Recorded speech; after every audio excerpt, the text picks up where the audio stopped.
Hi, everybody. Welcome to my channel. I'm Creative Katie, Karen Burchill. Let's get started. Today, I'm going to share with you my recipe for art journaling and mixed media success. It's easier than you think. First thing, source focals. A great source of focal images are some of the coloring sites. This cattail one comes from supercoloring.com, but there are others, and many of them are free domain or free to use for personal use, like this one. I'm just filling in some of the missing lines, and then I'm just going to kind of shade in where I'm going to cut out. I'm identifying where the leaves of the cattails are, and just to make it easier for me when I go to cut it out. And I know to do this because this is my second round doing it. The first one, I made a mistake. So now that I know where I'm going to cut, I am simply going to cut out the printable. So on this one, I had this printable. I decided that I wanted to use it. So I'm starting my page here. But you could start by doing the background and then sourcing your focal image. The order doesn't matter. If scissors are too hard to get into some of the areas, feel free to use an X-Acto knife. Keep a sharp blade on it and you'll find your work is minimized. Always use a cutting mat underneath. So between scissors and my X-Acto knife, I am going to cut out this cattail focal, and then we're going to get started on creating a interesting background. On the first layer, use your stamps, and that could be any stamp in your stash. Here I'm using a good basic script stamp, and I'm using archival ink, saving a little time instead of using acrylic paint. No dry time here, or minimal dry time. So I have the script on, and I decide I'm just going to use this word stamp as well. Typically, this is something you might put on a card and use, but don't be afraid to use those small stamps to add interest to your first layer. You have them, you might as well use them. And I'm turning it and down and side to side just to add interest. Remember, this is a first layer, so some of this will not be seen.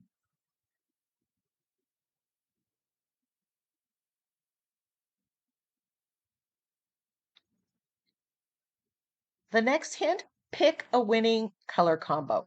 And me, I'm picking colors Naples yellow and quinacridone magenta and yellow oxide. Those colors are next to each other on the color wheel. They blend together perfectly. They're going to do the magic for me. Now, instead of putting the color on any other way, I am going to apply the color. I'm going to save a step here. I'm going to apply the color and stencil pattern in all in one step. This stencil, I think, is called Mermaid's Tail, and it's a 12 by 12 one from Crafter's Workshop. And I am going to mix those three colors, maybe a little white gesso, wet on wet, right through the stencil onto the background. I think I forgot to say I did gesso my page to begin with, and that just prepares the page and makes it easier to blend wet on wet because the paint doesn't just soak into the paper. It stays on the surface and blends easy. Remember, less is more. Here I'm making the stencil and my minimal color selection do the work, and I'm going to get a lot of variation because I'm mixing these colors wet on wet.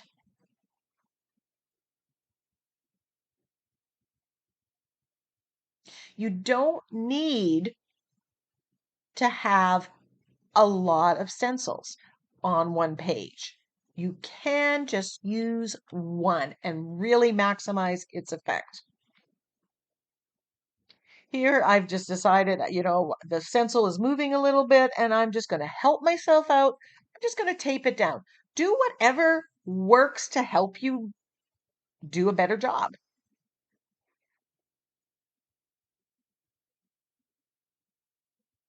Just an aside also, don't try for perfection. Again, this is a background. It's forgiving. It doesn't have to be perfectly stenciled. Don't let your perfection stop you from creating.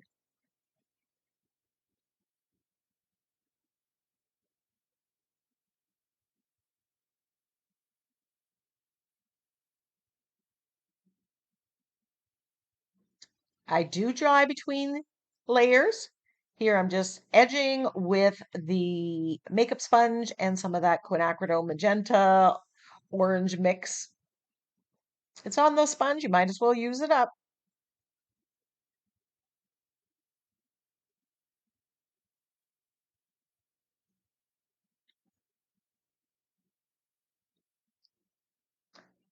And because I can't get that makeup sponge there, I'm just using my angle brush and I'm edging with the quinacridone magenta color.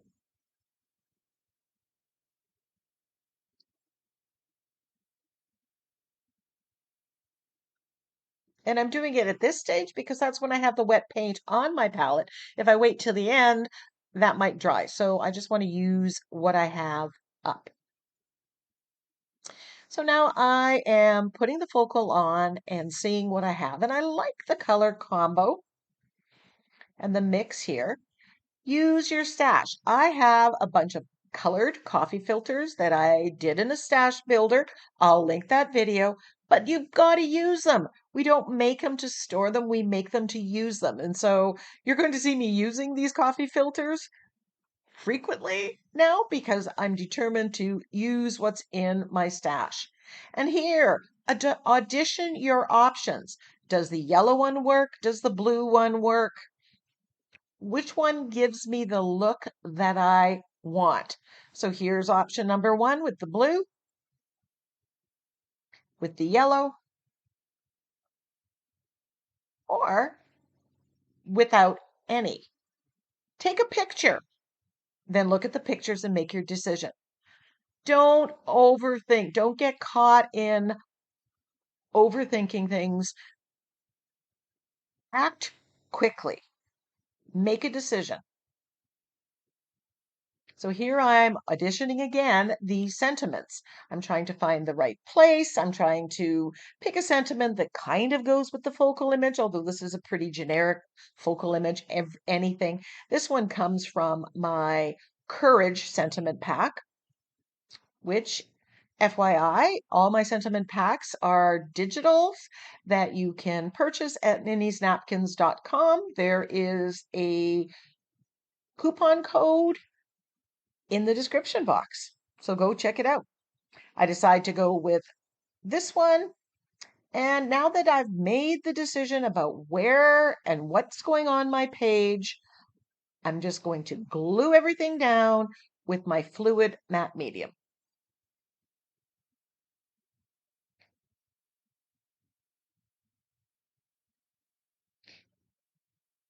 And I put a good coat underneath and then on top to seal it. Because if I do any shading or colorization on top of this, that will turn it into a non-porous surface and it'll make your life just easier because it won't just soak into the paper or wick away. Got lots of wrinkles? That's just added texture. Don't be panicked if you've got wrinkles. And don't be afraid to experiment. All along I was going to have it going this way. Then I decide, what if I do it this way? I'm making an attempt to, if I've always done it one way, switch it up. Sometimes you're going to win, sometimes you're going to like what happens, and then you have a whole new way of doing things, and sometimes you're not. But then you know, it's an art journal page. It's paint and paper. Nothing too precious here. So again, I'm going to reiterate, put a good coat of that matte medium on top, turn that cattail printable into a non-porous surface because we are going to paint it. Although you could leave it white. I've done that, especially when there's a colorful background. My quote says, life begins at the end of your comfort zone. So once this is all completely dry, I am ready to paint my printable. That's why I like these coloring pages. And you can use any color medium to do it. I'm using acrylic paint. I could use my Inktense blocks. You could use watercolor, but then you have to be careful not to reactivate it. You could also use your pit brush markers.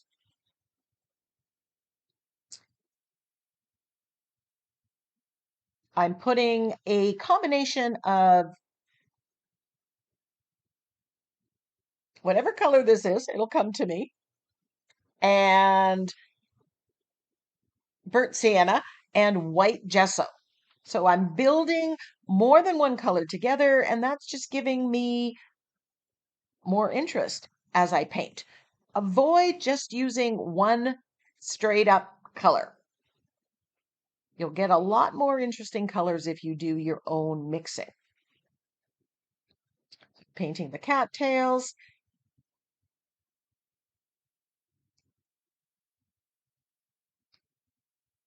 Now, when it comes to the leaves, I'm using Hooker's Green, but I'm not stopping there. I have that blue coffee filter, and I want to introduce a little bit of blue in there. So I'm taking a little bit of Prussian blue and mixing it with that green. I'm also adding some of that Naples yellow in there that I put in the background. This is going to tie it all together. And again, don't just use one color. Mix the colors a little bit and get that variation. Personalize it. And because I put the matte medium underneath it, this is going on really smoothly. I'm using a 1/2 inch angle brush to paint with. I like using angle brushes to paint with. I find they just get into the nooks and crannies and are really easy to use. I'm not trying to get this all one tone. Remember, I want that variation.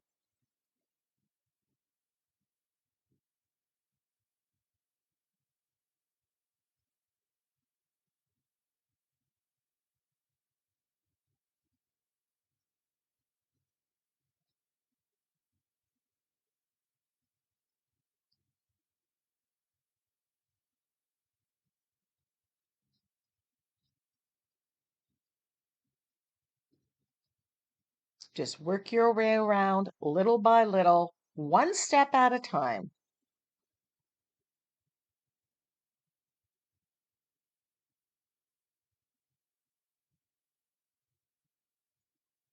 I was a little worried that this green wouldn't go so well because there really is no green in the background and I like to always tie it in. But because I've used that Naples yellow, because the cattails or the burnt sienna, which kind of resembles some of that orange coral color that we've developed by mixing the background colors, everything's working together. And that's what you want.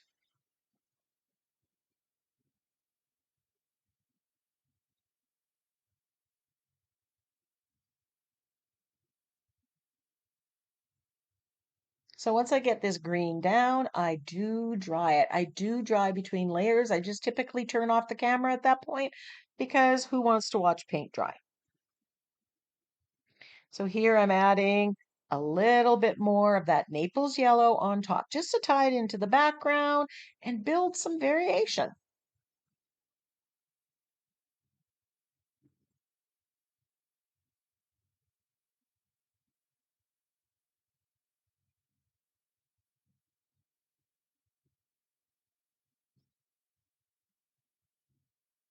Then I'm using a little bit of that burnt sienna and I've got it kind of like a dry brush and I'm going over the leaves. This is tying everything together.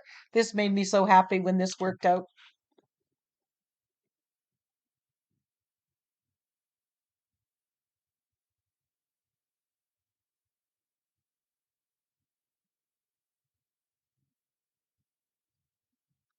You can make a background similar to this with your own type of stencil and then pick a different focal point.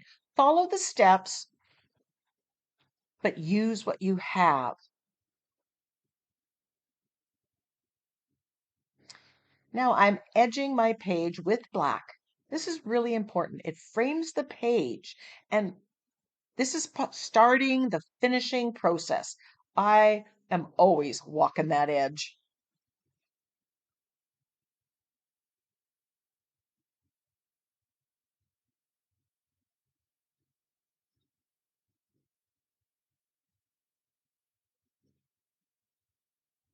I think this just defines the page in my mind,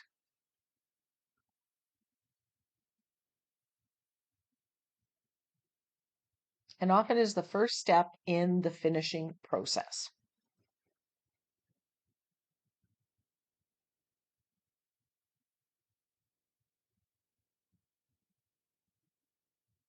Shade, shade, shade. Now I'm going to shade my focal image elements and the sentiment.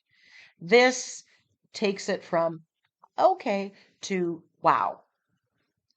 If you come back to this part of the video before I shade and compare it to when all the shading is done, it just adds so much to it.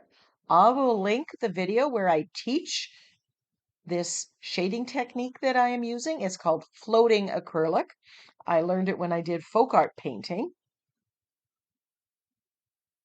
All you need is an angle brush and acrylic paint. I'm using black.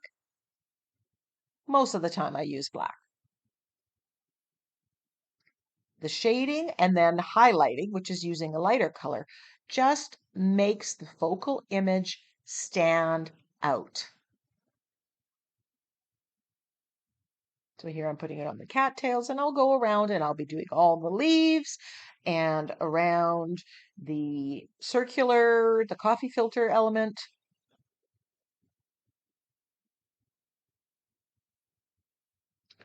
More shading. This is where I put in the audiobook, listen to the audiobook, and I find it very, very zen. It's a great technique to learn how to do because you'll be using it on every single project and it'll really improve your focal images.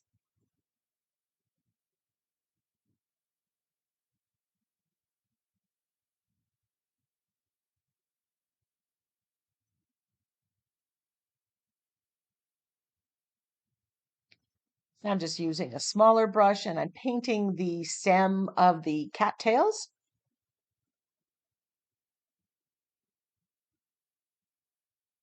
And I thin the black paint just ever so much when I use a liner brush or a smaller brush. It just helps the paint go on smoother and easier. I'm really liking that cattail printable. I can see myself using it in a background as a different focal. I've got some ideas.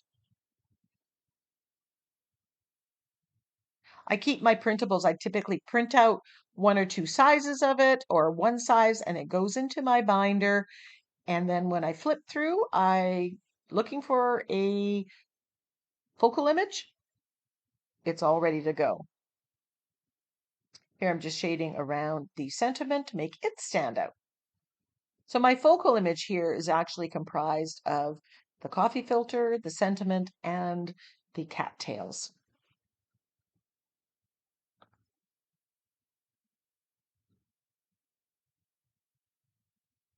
Add line work, and well, you gotta add some bling. This is gold paint in a fine line applicator bottle, and I'm just making a sketchy line around the circle. The color, the gold color, matches the yellow that's in the background, and it just further accentuates that circular element on your page. Now, the coffee filters can be used just as collage papers. I could have ripped them up. I could have done lots of things with them. They don't have to stay in the circular form, but I love circles and I love the coffee filter collage papers. And I want it to build up my focal image. And this is an easy way of doing it.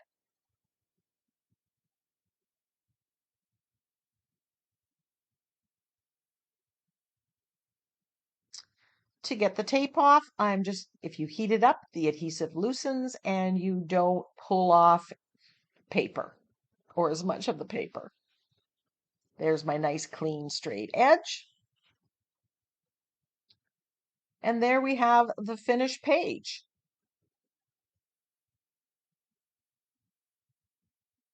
Now this works because the background is on this side and my focal image is pretty much on this side.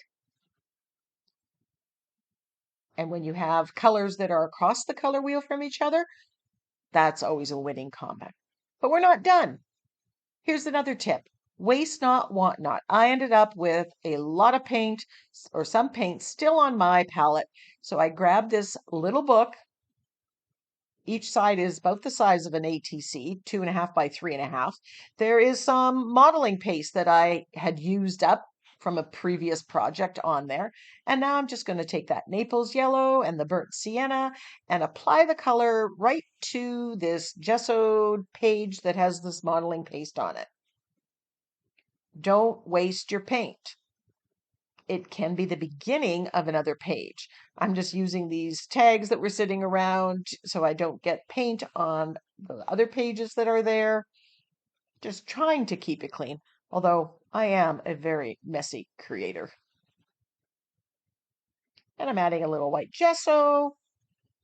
And I'm just blending the color wet and wet right on this tiny little page.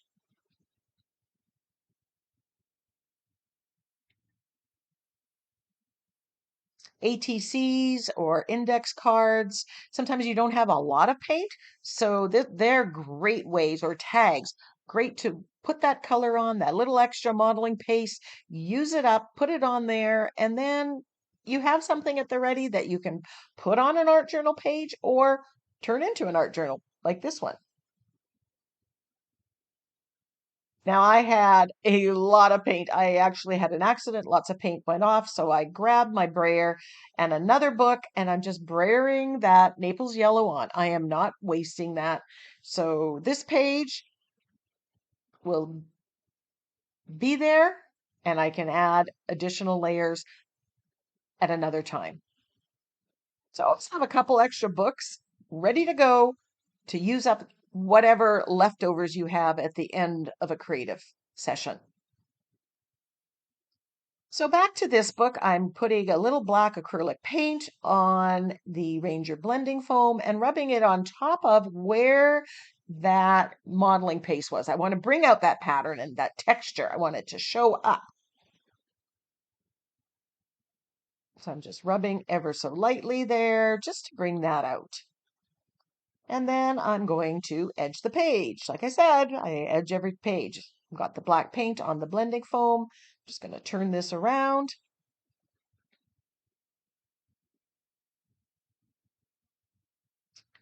And just edge it with black.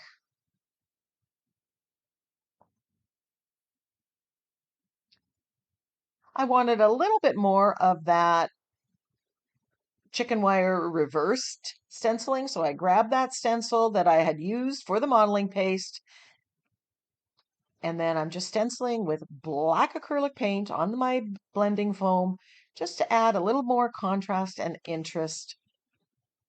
I love having modeling paste and having that texture and then having the same pattern with just paint.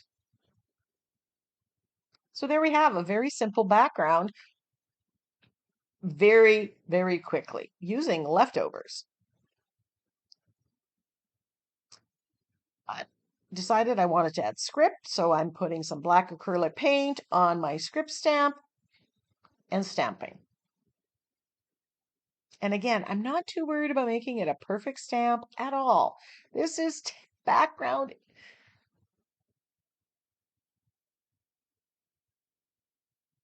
Adding a little bit more black around the edges.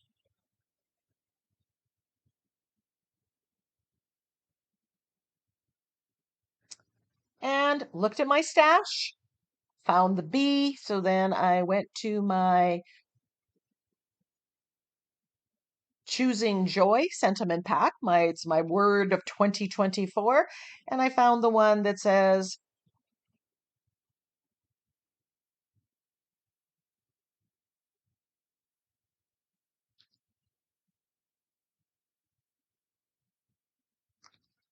Be open to joy. And I'm just going to put that on. The joy of working small is it doesn't take much. You can use some of those little stamps or little focal images from napkins and the sentiments, like this one page that comes in this sentiment pack that are just these perfectly sized for ATCs, for index cards. Grab my Posca pen and I'm just going to outline the sentiment here.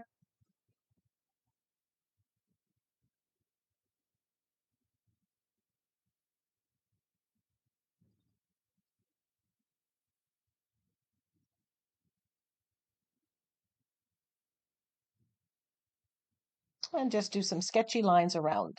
I never try to do a perfectly straight line when I'm outlining anything. I go sketchy because then it looks better and you're not upset that it's not perfect. Just adding a little bit of outlining here just to make the bee stand out a little bit more. And I'm thinking, do I want to paint it? Do I not want to paint this bee? And what I do is I grab my thinned gold paint. This is just Liquitex Basics gold. This is what I use for splattering. But I'm just going to lightly brush a coat of the gold on the bee. So it's not going to be white, but it's not yellow. And it has shimmer, which if you know me at all and watch any of my channel videos, you know I love my shimmer.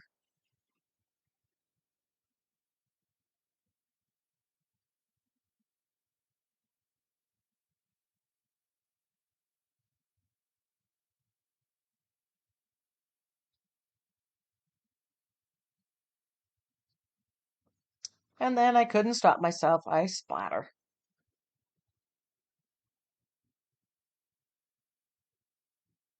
I've got close-ups of the first 9 by 12 page and this one coming up. Give me a thumbs up. If you like my videos, recommend them to your friends. Leave comments and help me grow my channel.